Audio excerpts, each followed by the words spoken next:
सुनले है कि जीजा जी सलमान खान के बहुते बड़ा फैन हवे। कहता कसम खैले हवे कि जब ले सलमान खान ब्याह न करी है तब तक उहो न करी है। बड़ी भाग्यशाली बाड़ी भूमि जी शादी खातिर उ लड़का तैयार हो गई। भाग्यशाली भूमि ना, भाग्यशाली लड़का हवे जी। हमनी के भूमि जैसन लड़की मिलल उनका के। अरे हमनी की भूमि कोनो हीरोइन से कम बड़ी का। हमी लड़का रहती तो इनका से शादी कर लेती। अरे दे में लड़का होके का जरूरत बा, अब ये कर ला। आजकल तो लड़की लड़की आपस में कर तारी सब। ठीक बा भूमि, ठीक बा भूमि, राजा से बात करा। हमने क्या चलो चलो चलो। कारे बानर तोरा के अब टाइम मिलत बा आवे के? अरे बनरी उ तोरा के देखे आवत आना सन, हमारा के ना। ठीक बा तो तोरो बिया होई तब हम बताई। का बतेबी? अरे तबले तो तू 2-4 लड़का के मतारी हो जेबी। राजा ये राजा ला, तू ऐजा मस्ती मजाक में लागल पड़ा, वैजा लड़किया वाले पहुंचे वाला पड़े। चला चलो चलो चलो। अच्छा सुन ली है कि लड़कवा अपना गांव के सलमान खान बा, तहु तनी कटरीना कैफ बने के तैयारी कर। और हाँ, तनी भोजन कम उठावल कर। भगवे के ना यहाँ से। ला आगे ले।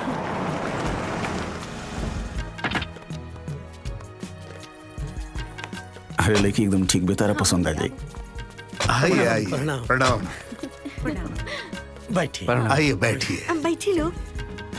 अच्छा, आने में रास्ते में कोई दिक्कत तो नहीं हुई? ना कोई दिक्कत ना। नमस्ते बाबूजी, बैठिए। हाँ प्रणाम। प्रणाम। कुछ खाए पीने की व्यवस्था कर। अरे बेटा तनी चाय नाश्ता की व्यवस्था करा। जी मैं जी। बापूजी हम अपन होखे वाला भौजाई के देख के आवत हनी। ना जा भाई मिल के आओ जा। ठीक बा। जा भाई जा। एक्सक्यूज मी, आपको पता है मेरी होने वाली भौजाई कहाँ है? मिलवाइए। देखी। हाँ भाई साहब, घर पे सब कुशल मंगल बा? सब कुशल मंगल, भगवान की कृपा बा सब। ई देखा, ई है तोहार होखे वाली भौजाई। नमस्ते। बस ढेर फॉर्मल होखला की जरूरत नहीं खे। हम तो तोहार होखे वाला छोट ननद बानी। वैसे बहुत खूबसूरत बाड़ू तू, हमरा के तो पसंद बाड़ू, मतलब हमार पूरा परिवार के भी पसंद है वो।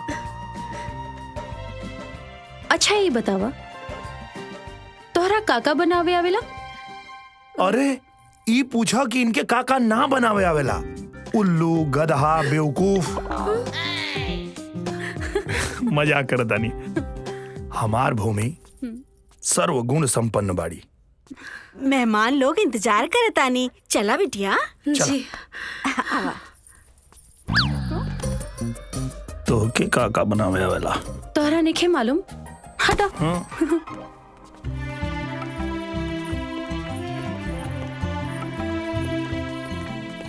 सुरेश बाबू, ये हमार बेटी भूमि है। प्रणाम। रउआ लोगन के हमार बिटिया से जौन पूछे के बा पूछ ली। हाँ सुरेश बाबू, हमनी के तो तोहार बेटा बहुत पसंद बा। अगर आपो हमारी बिटिया के पसंद कर ली तब बात आगे बढ़ावल जाए। सब कुछ क्लियर कर लो। हाँ का हो, तारा पसंद बड़ी कि ना? हाँ जी, हमके तो बहुत पसंद बिया। नीमन भी है।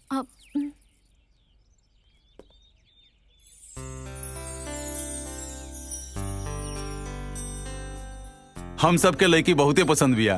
भगवान का शुक्र है। अब बहू भूमि को अंदर लेकर जाओ। आवा बेटिया, चला। पसंद आई? पसंद बिया। हाँ।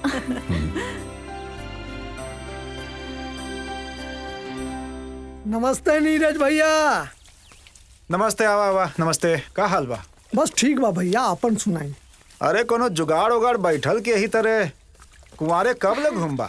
ए भैया, बियाह खातिर कोनो नीमन लड़की चाहिए, उ मिली तबे ना बियाह होई। ला दूध पिला। एगो लड़की तोरा लायक बिया यार। अरे कहाँ भैया, जल्दी से सेटिंग करी। हाँ नैना के छोट बहन पायल।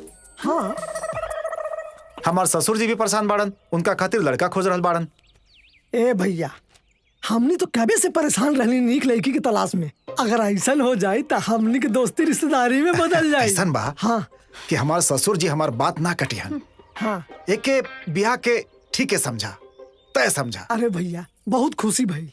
पापा होमवर्क हो गई। ठीक बा बेटा, मन लगा के खूब पढ़ा। वाह बेटा, कौना क्लास में पढ़ा तारा? चाचा अभी हम चौथी में पढ़े नी, अगले साल हम 5वीं में जाए। ये तो बहुत बढ़िया बात बा। लेकिन सुना बेटा, अब से हमरा तू चाचा ने मौसा कहल करी है, काहे कि तोहार मौसी से हमार ब्याह होके वाला बा। ठीक बा मौसा। मौसा कहला के जरूरत नहीं खे, चाचे ठीक बाड़े। काहे भौजी, हम कुछ गलत कह देनी का? बात उ बाना कि हम रउआ के साथे अपन बहन के ब्याह ना करवा सकेनी। भौजी हमरा में कोनो दोष बा? ए भौजी, हम दहेज में 1 रुपया न मांगे। दहेज का कौनो बात नहीं खे। हम अपन बहन के ब्याह अपने देवर के साथे करावे के सोचले बानी, और ये बात हम अपने माई बाबू से भी कहले बानी। ठीक बा भौजी, हम चला तानी। हाँ हाँ। नमस्ते भैया। अरे रुकी ना, हम पानी लेके आवत बानी। ना भौजी, हमार पेट भर गइल बा, चला तानी। ठीक बा मौसा, बाय। अरे बाय बेटा। ठीक बा चाचा, बाय। पढ़ाई बाड़न ब्याह करावे। तू जिद मत कैल करा, तू तनिको चिंता ना करा। अरे बस। कैसे चिंता ना करूं? प्रणाम दादाजी। कहाँ जा रहे हो? देखिए ना दादाजी, राजा आजे अइले और आजे जाए के कहा ताड़े। हाँ? क्यों? अरे दादाजी, अब यहाँ तो सब हो ही गई ना, फिर भी आगे दिन आई हम। तुम अभी कहीं नहीं जा सकते। इस घर में तमाम काम पड़ा हुआ है और जाने की बात कर रहे हो? हाँ? सब कुछ ठीक रहा ना तो कल ही भूमि का छेका हो जाएगा। तुम कहीं नहीं जाओगे। तुम्हारे दादा से मैं बात कर लूंगा। राजा बेटा, अब तोहरा के रुका ही को पड़ी। ठीक बा दादाजी, अब भूमि के घर से विदा होखला के बादे हम जाए।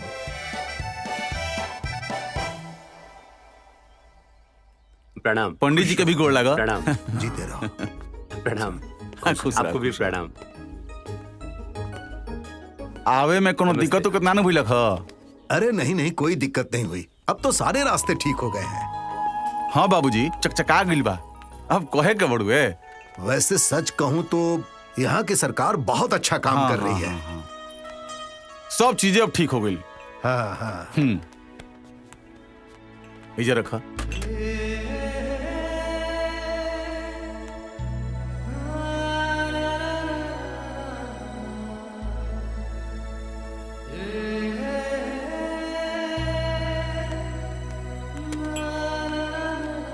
हाँ जी भाई जी, एगो बात बताई जी। लड़का कोनो नशा वशा तो ना करेला ना? अरे ना ना भैया, हमार लड़का कौनो नशा ना करेला। बस समझे जी, ईश्वर की कृपा ऐसे ही बनी रहे तो सारा काम ठीक होगा।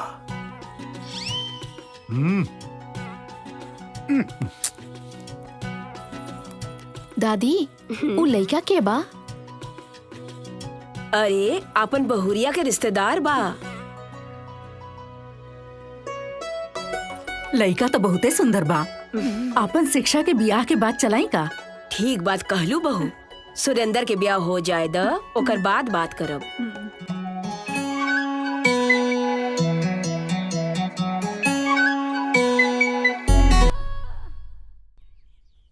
अरे राजा, कहाँ रहला? काल उनके देख के आ गईला? नहीं, अभी वही जे बानी। काहे इतना ज्यादा पकावेला? बतावा ना, ओइजा का भइल? अच्छा, वहाँ एगो लड़की भइल है और एगो लड़का भइल। और जब तू वहां जाइए ना तो ओकनी के नाम रख दिए। इतना फालतू सवाल काहे पूछे तारी? अरे सब फाइनल हो गया। और लइका कैसन बा? सब प्रभु की लीला बा। लंगूर के हाथ में अंगूर। मतलब यह हम सोचा तानी कि तोरा जैसन खरखटही लड़की के ऐसन हीरो जैसन लड़का कैसे मिल गई है, समझ में नहीं क्या हुआ।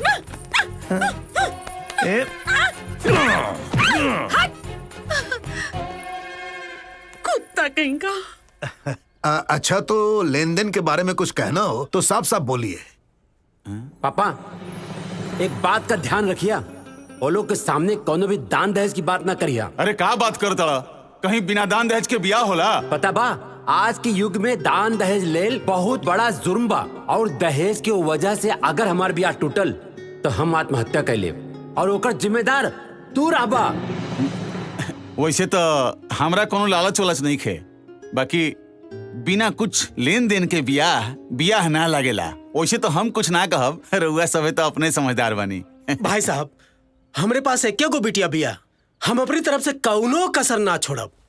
तो ठीक है, पंडित जी भी यही हैं, तो पंडित जी पत्रिका देखकर कोई अच्छा सा मुहूर्त बताइए।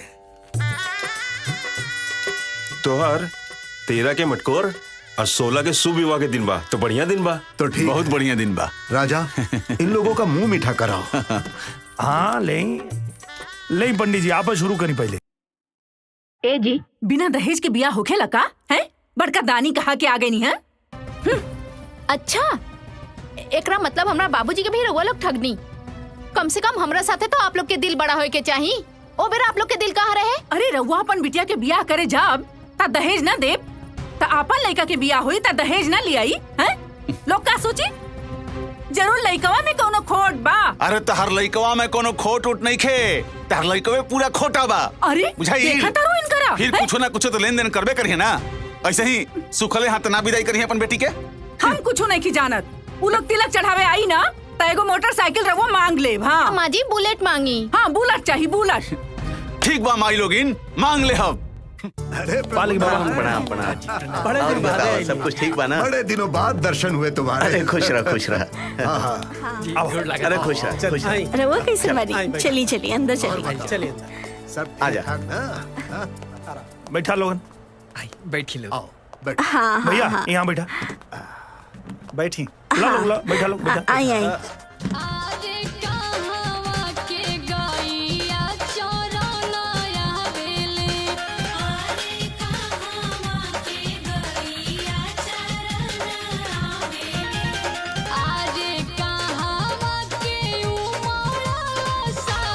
आओ प्रभु आओ, आज मैं बहुत खुश हूँ।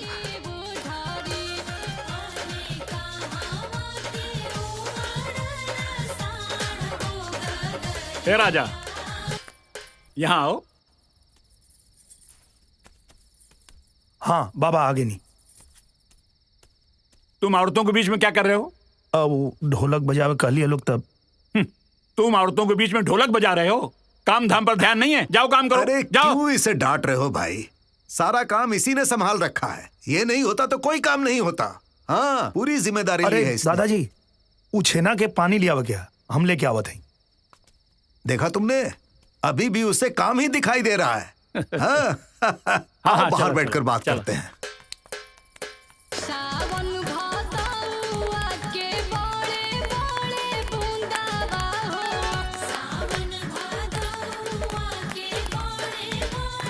अब मैं तुम्हें क्या बताऊं यार, हमने अपने बेटे शंकर और पोते भुजेंद्र को बहुत समझाया कि भाई दोनों में से कोई भी आदमी सेना में जाओ, देश की सेवा करो, लेकिन यार मेरी सुनता कौन है? यही बात हमारे घर के भी है। हमने अपने बच्चों को समझाया कि तुम में से कोई मिलिट्री ज्वाइन कर लो। राजा को भी समझाया, राजा को भी मिलिट्री में चले जाओ, देश की सेवा करो।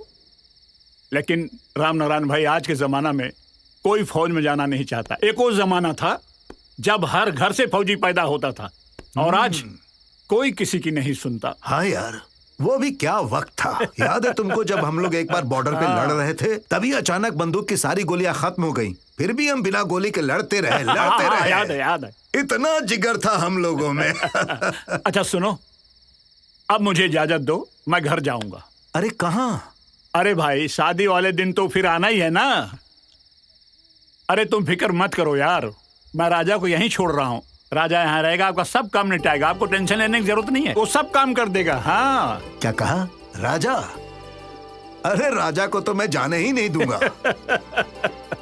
ठीक है, चले जाना, लेकिन पहले खाना तो खा लो। खाना तैयार है बिल्कुल। हाँ ठीक है, चलो चलो। हाय ला, जाओ वहाँ। ठीक बा। पूरा काम करवा दो। ठीक बा मालिक।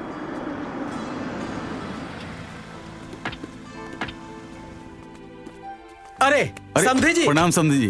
प्रणाम। बहुत कैसन बढ़िया, बानी रवा? बहुत बढ़िया। और आप बताई? बहुत बढ़िया। आए आए अंदर। हाँ। आई। अरे बाबूजी नहीं खिलौकत? बाबूजी गए बने बाहर कुछ काम अच्छा, से। अच्छा, आज अच्छा। बैठे। बैठ। हई भूमि बेटिया खातिर साड़ी ले बनी। अच्छा अच्छा। भुजंदर, भुजंदर। जी बाबूजी। नमस्ते, खुश रह। कुछ साड़ी बांधकर धोई दा और चाय पानी की व्यवस्था करो। जी बैठे बैठे। और बताइए। का अरे कुछ कहल चाहता नहीं का कहीं? हाँ हाँ, अरे हाँ, फोन बाजता। और बताओ। अरे कहाँ बाराजी फोन नहीं के उठावत हो? अरे बात करता नहीं। हाँ तो बात करत आने तो ठीक बा, बिना मोटरसाइकिल के बात कैले घरे मत आयम। अरे चुप रहबू तब ना बात करब। रखा।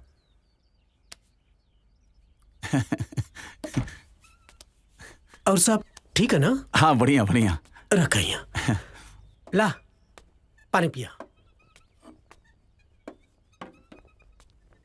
ला। जी जी पिया था नहीं।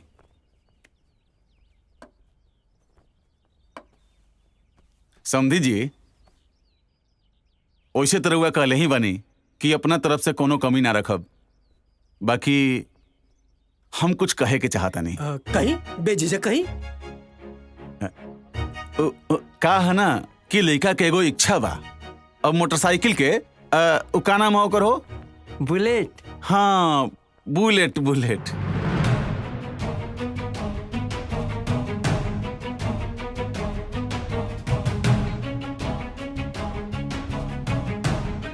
बाबूजी, जब पाहुन के यह इच्छा बा तो वो पूरा कल जाए। समझे जी, हमारे पास एक गो लड़की बिया, जैसे सब करते वैसे इहो इच्छा पूरा करब आपके। अरे भाई हमरा चलावे तो ना आवेला, हमार बेटा और बेटी वही पे बैठ के घूमियन फिरियन सा। तन जा, चाहो तैयार होके तो ली आवा। जा।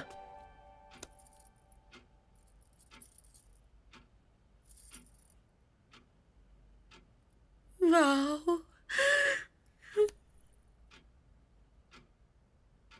कितना सुंदर लहंगा बा।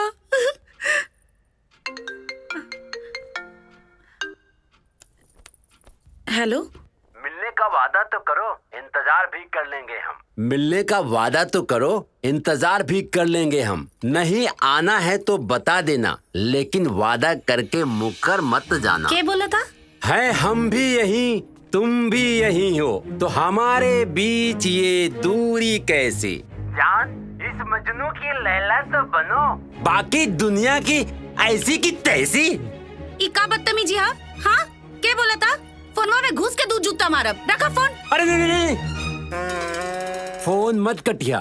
अरे हम बोला था नहीं, तोहार होखे वाला हस्बैंड, तोहार लव सुरेंद्र। अच्छा, आप बोला था नहीं। आपके हमारा नंबर कहाँ से मिलल? खोजले से तो भगवान मिल जाले, तोहार नंबर कौन सा बड़ा चीज बा। अच्छा सुना, ये हमार नंबर बा, एकरा के सेव कैला। जी ठीक बा। अच्छा, हम तोहार नंबर ना माय लव के नाम से सेव कैली बानी, और तू हमार नंबर केकरे नाम से सेव करबू? जान बतावा ना जान। टॉमी। हम आपके नंबर टॉमी नाम से सेव करब। टॉमी? अरे टॉमी तो कुकुर के नाम होला। हाँ उहे ना, देखी कुकुर कितना वफादार होला, कितना प्यारा होला, और हमके बहुत पसंद भी बा, यही से टॉमी। तोहके पसंद बा ना तो कोनो बात नहीं, वैसे शादी के बाद तो लोग कुकुर बनी जाला। ठीक बा कुकुर जी। सॉरी सुरेंद्र जी, हमके कुछ काम याद आ गइल बा, तो हम बाद में बात करत हनी। ठीक बा? नहीं, एक मिनट। बस ये लाइन सुन लिया, ओकरे बाद फोन रख दिया। जी सुनाई। रातें तो बहुत गुजारी, अब इंतजार है सुहाग रात का। ये इंतजार भी खत्म हो जाएगा, देर है एक मुलाकात का। अरे फोन काट देली, ये हमार होके वाली मेहरारू लगता शर्मा गई। रख दा।